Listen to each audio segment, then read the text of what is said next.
ہمارے بچپن کی وہ افواہیں جو آج بھی ہمیں یاد آتی ہیں، تو پھر چلیں مل کر وہ افواہیں، وہ یادیں تازہ کرتے ہیں۔ جیسا کہ پینسل کے کچرے کو دراز میں رکھنے سے تتلی بن جاتی ہے، تربوز یعنی کسی پھل کا بیج کھا لیا تو پیٹ میں درخت اگائے گا۔ سبزیوں کے اتنے فائدے گنوائے جاتے ہیں جو خود سبزیوں کو بھی پتہ نہیں ہوں گے۔ چاند پر بڑھیا چرخہ چلا رہی ہے، چاندنی رات میں پریاں آئیں گی، چارپائی پر چپل سمیت بیٹھ جانے سے سانپ آ جاتا ہے، ٹوٹا ہوا دانت گھر کی چھت پر پھینک کر یہ کہنے سے کہ چڑیا چڑیا پرانا دانت لے جا اور نیا دانت دے جا، مل جاتا ہے نیا دانت۔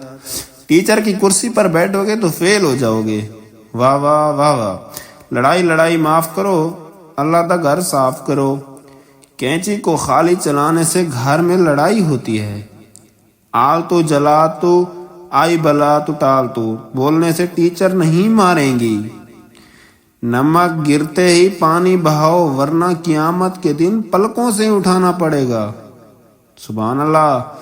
مغرب سے پہلے اپنے اپنے گھروں کو چلے جاؤ، کیونکہ مغرب کے بعد سر کٹا نکلتا ہے اور بچوں کو مار دیتا ہے۔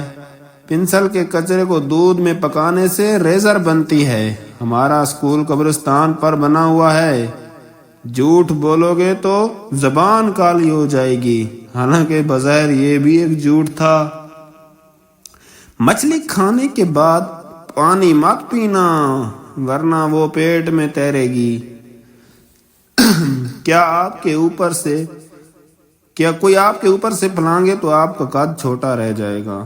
مزید آپ اس میں اضافہ کریں، لائک اور سبسکرائب کریں۔